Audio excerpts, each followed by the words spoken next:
தனாதிபதியாக சனி இருக்கிறனால கடுமையான உழைப்பாளி. 24 மணி நேரம் உழைச்சிக்கிட்டே இருப்பாங்க. அவங்களுடைய சிந்தனையெல்லாம் அவங்க இலக்கு நோக்கிய லட்சிய வாழ்க்கை வாழ்கிறவங்க. அதுக்கான என்ன வழிமுறைகள் இருந்தாலும் அதை பின்பற்றுவாங்க. லஞ்சம் கொடுக்குற இடத்துல லஞ்சம் கொடுத்து சீட்டு வாங்குவாங்க, ஊழல் பண்ணுற இடத்துல ஊழல் பண்ணுவாங்க. ஆனால் அவங்களுக்கு இவங்க கடுமையாக உழைப்பாங்க, கடுமையாக சிந்திப்பாங்க. 24 மணி நேரமாக அவங்க மூளையில் சிந்தனை ஓடிக்கிட்டே இருக்கும். பணம் சம்பந்தப்பட்டது, வளர்ச்சி சம்பந்தப்பட்டது, குடும்ப மேம்பாடு சம்பந்தப்பட்டது, நிதி மேலாண்மை, இதிலெல்லாம் அவங்க ரொம்ப கெட்டிக்காரங்க. இவங்களுக்கு உபரி வருமானம் வருமா? இவங்க பெரும்பாலும் கோயிலுக்கு போக மாட்டாங்க. ஆனால் அவங்க மனைவி மக்கள் இவங்களுக்காக ரொம்ப கோயிலுக்கு போய் சாமி கும்பிடுவாங்க. அப்படி அவங்க போகணும்னா ஏதாவது ஒரு சனீஸ்வரன் கோவிலுக்கோ அல்லது பிள்ளையார் கோயிலுக்கோ ஹனுமன் கோவிலுக்கோ போகலாம். அல்லது உபரி வருமானம் வரணும் அப்படின்னு எதிர்பார்த்தாங்கன்னா துப்புரவு தொழிலாளர் இருக்காங்கள்ல, அவங்களுக்கு கால் உறை கை உறை வாங்கி கொடுக்கலாம்.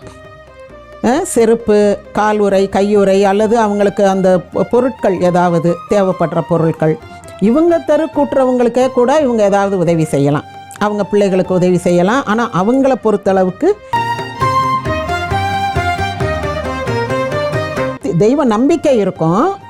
ஆனால் இவங்க பெரும்பாலும் கோயில் குளம்னு அதை காட்டிக்கிட மாட்டாங்க. அப்படின்னா இவங்களுடைய அந்த சுய முயற்சி குறைஞ்சி போயிருதான். இந்த கோயிலுக்கு போய் தானே அது நடந்துச்சுன்னு யாரும் சொல்லிடக்கூடாது. ஏன் புத்திசாலித்தனத்தில் தான் நடந்துச்சு அப்படின்ற ஒரு கிளைம் பண்ணுவாங்க.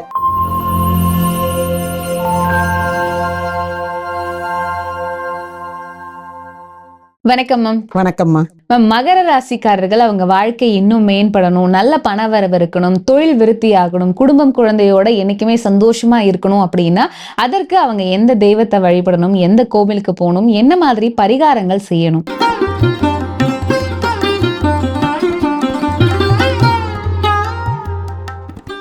மகர ராசிக்காரங்க எந்த பரிகாரமுமே செய்ய வேண்டாம். ஏன்னா அவங்களே பயங்கரமான கெட்டிக்காரங்க.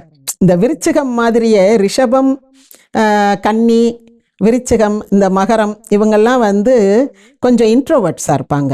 அவங்க மனசுக்குள்ளேயே பயங்கரமான பிளான்லாம் வச்சுருப்பாங்க. வெள்ளை மாளிகை விலைக்கு வாங்குகிற பிளான்லாம் இருக்கும் அவங்களுக்கு. அப்படி ஒரு நம்ம நினச்சி பார்க்க முடியாத அளவுக்கு அவங்களுக்கு பிளான்ஸ் இருக்கும். அதை நோக்கியே அவங்களுடைய பயணமும் போய்கிட்டே இருக்கும். நம்ம கெஸ் பண்ண முடியாது இவங்க ஏன் இது செய்கிறாங்கன்னு. ஏன்னா அவங்களுடைய டார்கெட் 20 வருஷத்துக்கு பிறகு வெள்ளை மாளிகையை வாங்குவதுன்ற மாதிரி இருக்கும். அமெரிக்காவில் போய் செட்டில் ஆகிறது அந்த மாதிரி வச்சுக்கோங்களேன். பெரிய பெரிய பிளான்ஸ். ஆமாம், பிளான்ஸ் வச்சுருப்பாங்க. அதை ஃப்ரம் டே 1 அவங்க வேலைக்கு போன நாள்லேருந்து பிளான் பண்ணுவாங்க. அதனால அவங்களுக்கு எந்த கிரகமும் ஒன்றும் தேவையில்லை. அவங்களுடைய சுய முயற்சி, சுய மூளை. அது இன்னொன்று, அவங்களும் சனி ராசியில் பிறந்தவங்க. அவங்களுக்கு தனாதிபதியும் சனியாக இருக்கிறனால இவங்க நினச்சது நடக்கும். இவங்க யாரையும் நம்ப மாட்டாங்க, தன்னை மட்டுமே நம்பக்கூடியவர்கள். சரியா? அதனால இவங்களுக்கு ரொம்ப டீப் அண்ட் டிவைன் லவ்வோ அல்லது பெரிய ஃப்ரெண்ட்ஸோ அப்படிலாம் இருக்காது. எல்லாமே இப்போ ஒய்ஃபாக இருந்தாலுமே ஒரு பொண்ணை லவ் பண்ணுறாங்கன்னா இவங்களை கல்யாணம் பண்ணால் இவங்களால நமக்கு ஏதாவது நன்மை உண்டா அப்படின்னு நினைப்பாங்க. அவங்க ஒரு வேலைக்கு போவாங்க, சம்பளம் வாங்குவாங்கன்னா அந்த சம்பளத்தை அவங்க அம்மா வீட்டுக்கு 5 பைசா கூட கொடுக்காம நேராக நமக்கே வர்ற மாதிரி சேனலைஸ் பண்ணி வச்சுருவாங்க. உடனே அது நீ சம்பளத்தை நம்ம சேமிக்கணும்ப்பான்னு நிறையா ஸ்கீம்ஸில் போட்டு அந்த சம்பளத்தில் 1 பைசா அந்த பொண்ணு கைக்கு கூட போகாது. ஃபுல்லாக ஸ்கீம்ஸில் இன்வெஸ்ட் பண்ணிடுவாங்க. அவங்க ஒரு என்ன வாங்கணும்னாலும் இவங்க சம்பளத்திலேருந்து வாங்குற மாதிரி வச்சுக்கிடுவாங்க. எல்லாம் நல்லா செய்வாங்க. பட் இவங்க வருமானத்தில் தான் அந்த குடும்பம் நடக்கணும். அந்த வீட்டில் 4 பேர் சம்பாதிச்சாலும் ஒரு 10 காசு வேணும்னாலும் இவங்ககிட்ட கை நேந்தி நிற்கிற மாதிரி தான் வச்சுருப்பாங்க. ஸோ இவங்களுடைய அந்த நிதி மேலாண்மை என்பது ரொம்ப பெக்யூலியர். யாருக்குமே தெரியாத அளவுக்கு அது என்னது ஒன் மேன் ஓரியன்டாக இருக்கும். இவங்கள அதில் எவ்வளோ அவங்க மிச்சம் வச்சுருக்காங்க, எவ்வளவு செலவழிச்சிருக்காங்கன்னு யாருக்குமே தெரியாது. இவங்க கைப்பட இவங்களுடைய கண்ட்ரோல்குள்ளேயே இருக்கும். அந்த ஃபினான்ஷியல் கண்ட்ரோல்ன்றது ரொம்ப ஸ்டெடி அண்ட் ஸ்டெபிளைஸ்டாக இருக்கும் இவங்க கைக்குள்ளே.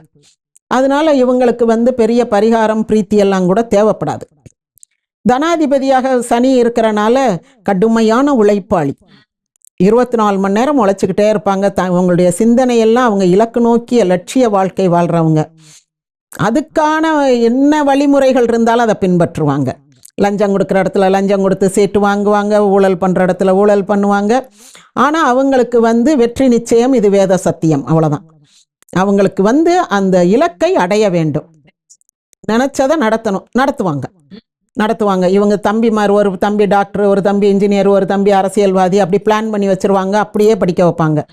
ஒரு தம்பி வக்கீல் அப்படின்லாம் நினச்சிருப்பாங்க. பிள்ளைகள் இது இப்படி இது படிக்கணும், இது ஆஸ்திரேலியாவில் தங்கணும், அது அமெரிக்காவில் தங்கணும், இல்லை இது கனடாவில் தங்கணும், இந்த ஊருக்கு பக்கத்து ஊர் இந்த ஊர், இது அமெரிக்காக்குள்ளே வரும், இது கனடாக்குள்ளே வரும், ஆனால் ரொம்ப பக்கத்தில் ஒரு 100 கிலோமீட்டர் தான் அப்படின்லாம் பிளான் பண்ணி அது எந்த ஊரில் தங்கணுன்றது அந்த பிள்ளை 6ஆம் பஞ்சாப்பு படிக்கும் போதே முடிவு பண்ணி அதே நோக்கத்திலே கொண்டு போவாங்க. யாரையும் வழி மாற விட மாட்டாங்க. ஸோ அந்த பிள்ளை கனடாவில் போய் தங்கணுன்றது இவங்க 6ஆப்புல இருந்தே அதுக்கு காசு சேர்க்க ஆரம்பிச்சிருவாங்க. அது என்ன படிக்க வைக்கணும், அங்கே என்ன கம்பெனி இருக்குது, எந்த கம்பெனியில் அதுக்கு வேலை பார்க்கணும், எங்கே இருக்கிற மாப்பிள்ளையை அதுக்கு பார்த்து கட்டி வைக்கணும், இந்த பிளான்லாம் இருக்கிறனால இவங்க கடுமையாக உழைப்பாங்க, கடுமையாக சிந்திப்பாங்க. 24 மணி நேரமாக அவங்க மூளையில் சிந்தனை ஓடிக்கிட்டே இருக்கும். பணம் சம்பந்தப்பட்டது, வளர்ச்சி சம்பந்தப்பட்டது, குடும்ப மேம்பாடு சம்பந்தப்பட்டது, நிதி மேலாண்மை, இதிலெல்லாம் அவங்க ரொம்ப கெட்டிக்காரங்க. இவங்களுக்கு உபரி வருமானம் வருமா அப்படின்னா வரும். ஆனால் இவங்க கை நீட்டி பெரும்பாலும் யார்கிட்டையும் லஞ்சம் வாங்க மாட்டாங்க. ஆனால் அது வர்ற மாதிரியான சோர்சஸ் இவங்க தயார் பண்ணி வச்சுக்கிடுவாங்க. இவங்க கைக்கு வராமல் அது எப்படி அது வரும், எப்படி அது பயன் தரத்தக்க வகையில் இவங்களுக்கு உபரி வருமானம் இருக்கும். அது நிறையாவே இருக்கும். ஆனால் அதை இவங்க கையில் வாங்கி மாட்டிக்கிடலாம் மாட்டாங்க. அது ரொம்ப கேர்ஃபுல்லாக, ரொம்ப புத்திசாலி. இவங்களுக்கு தான் 24 மணி நேரம் மூளை உழைக்குதே, திங்கிங் தான். ஆமாம், எப்படி செய்யலாம், என்ன செய்யலாம்ன்ற சிந்தனையிலே இருக்கும். அதனால இவங்களுக்கு உபரி வருமானம் இந்த லஞ்ச பணமோ அல்லது ஊழல் பணமோ அல்லது நல்ல பணமோ கெட்ட பணமோ, பணத்தில் என்ன நல்ல பணம் கெட்ட பணம், எல்லாத்துக்கும் ஒரே மதிப்பு தானே. அது வர்ற வழிகள் தான் வேறு. இவங்களை பொறுத்தளவுக்கு பண வரவு இருந்துக்கிட்டே இருக்கும். ஆனால் இவங்க தப்பு பண்ண மாட்டாங்க. ஏன் தப்பு பண்ண மாட்டாங்கன்னா, மாட்டிக்கிடுவோம்ன்ற பயம்.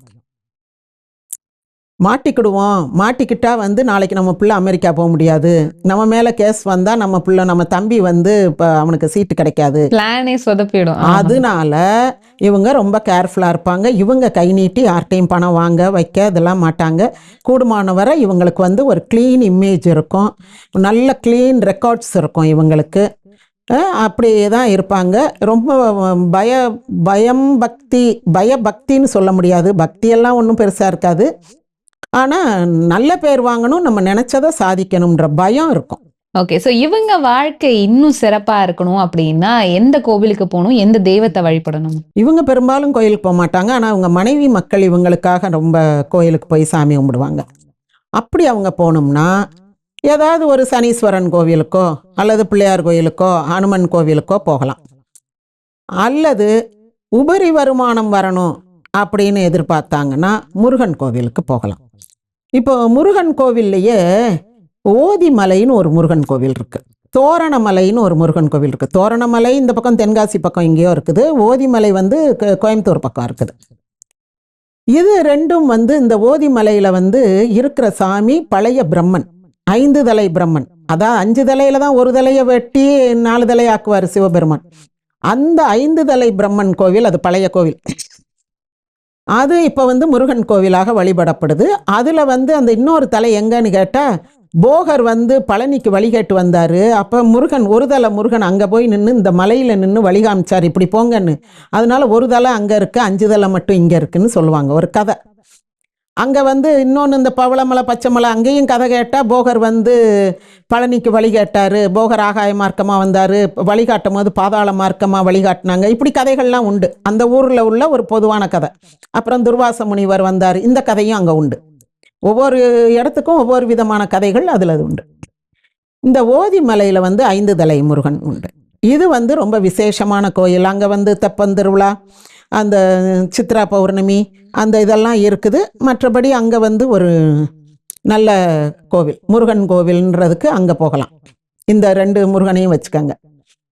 அடுத்தது இவங்க என்ன மாதிரி பரிகாரங்கள் பண்ணலாம். இப்போ உங்கள் ஒய்ஃப் இருக்காங்க, ஒரு செவ்வாய்க்கிழமை முருகன் கோயிலுக்கு போகிறாங்க. அல்லது வந்து வேற ஏதாவது பரிகாரம் பண்ணணும், கோயிலுக்கு அவர் விட மாட்டாருங்க, எதுக்கு கோயிலுக்கு போயிட்டு ஒழுங்கா உட்காரு வீட்டில் இரு அப்படின்னு சொல்லுவார் அப்படின்னா இவங்க என்ன பண்ணலான்னா, இந்த துப்புரவு தொழிலாளர் இருக்காங்கல்ல அவங்களுக்கு கால் உறை கை உறை வாங்கி கொடுக்கலாம். செருப்பு, கால் உறை, கையுறை, அல்லது அவங்களுக்கு அந்த பொருட்கள் ஏதாவது தேவைப்படுற பொருட்கள், இவங்க தெரு கூட்டுறவங்களுக்கே கூட இவங்க ஏதாவது உதவி செய்யலாம், அவங்க பிள்ளைகளுக்கு உதவி செய்யலாம். ஆனால் அவங்கள பொறுத்தளவுக்கு இவங்க ஏதாவது உதவி செய்து அவங்க மனசு குளிர்ற மாதிரி வச்சுக்கலாம். இன்னொன்று வந்து என்னன்னா, முதிர் கன்னிகள் இருப்பாங்கல்ல, கல்யாணம் ஆகாதவங்க, அவங்களுக்கு இவங்க திருமணம் சார்ந்த உதவி ஏதாவது செய்யலாம். முதிர்கன்னி, விதவைகளுக்கு, தனித்து வாழ்கின்றவங்களுக்கு ஏதாவது ஒரு உதவி செய்யலாம். அவங்களுடைய பண கஷ்டம், அதாவது உணவு சார்ந்த உதவி, உடை, வஸ்திரதானம், அன்னதானம்ன்றமே இந்த மாதிரி உதவி வந்து முதிர்கன்னிகளுக்கும் இளம் விதவைகளுக்கும் செய்யலாம். சக்கர நாற்காலி, அதாவது கால் முடமானவர்களுக்கு என்னென்ன உதவி செய்யணுமோ அதெல்லாம் சனிக்கு பிரீத்தியானது, அந்த மாதிரி செய்து கொடுக்கலாம். அப்புறம் சாலை பணியாளர்கள் இருப்பாங்களே, இந்த ரோட்டில் தார் போடுறவங்க, அந்த மாதிரி அந்த சாலை பணியாளர்களுக்கு அந்த இடத்துல ஒரு 2 பானை தண்ணி வைக்கலாம். தண்ணி பந்தல் மாதிரி தண்ணீர் தாகம் தீர்த்துக்கிறதுக்கு. எங்கெங்கே ரோட்டு வேலை நடக்குதோ அங்கே பக்கத்தில் இவங்க குடியிருந்தாங்கன்னா ஒரு 2 பானை வச்சு வேலைக்காரமாட்ட சொல்லி அதில் எந்நேரமும் தண்ணி இருக்கிற மாதிரி தண்ணி நிரப்பிக்கிட்டே இரு. அதுக்கு இந்த கிளாஸ் எல்லாம் சங்கிலி போட்டு கட்டி வைக்காமல் சும்மா ஒரு பிளாஸ்டிக் டம்ளரை வைங்க, ஒரு 2 நாளில் தூக்கிட்டு போனாலும் பரவாயில்ல, மறுநாள் ஒரு பிளாஸ்டிக் டம்ளரை வைங்க. இல்லைனா ஒரு சங்கிலி போட்டு கட்டி வச்சுருப்பாங்க. அந்த மாதிரிலாம் ரொம்ப இது பண்ணாமல் அந்த சாலை பணியாளர்கள் அவங்களுக்கு நம்ம தண்ணீர் பந்தல் வைப்பது நல்ல ஒரு பரிகாரம். அதை வந்து இவங்களுடைய மனைவி, அம்மா அவங்கெல்லாம் கொஞ்சம் கடவுள் பக்தியாக இருப்பாங்க. இவருக்கு வந்து செய்யும் தொழிலே தெய்வம், அதில் திறமைதான் நமது செல்வம்ன்றதான் இவங்களுடைய குறிக்கோளாக இருக்கும். இவங்க கோயிலுக்கெல்லாம் தெய்வ பக்தி, தெய்வ நம்பிக்கை இருக்கும். ஆனால் இவங்க பெரும்பாலும் கோயில் குளம்னு அதை வந்து காட்டிக்கிட மாட்டாங்க. அப்படின்னா இவங்களுடைய அந்த சுய முயற்சி குறைஞ்சி போயிருதான். இந்த கோயிலுக்கு போய் தானே அது நடந்துச்சுன்னு யாரும் சொல்லிடக்கூடாது, ஏன் புத்திசாலித்தனத்தில் தான் நடந்துச்சு அப்படின்ற ஒரு கிளைம் பண்ணுவாங்க.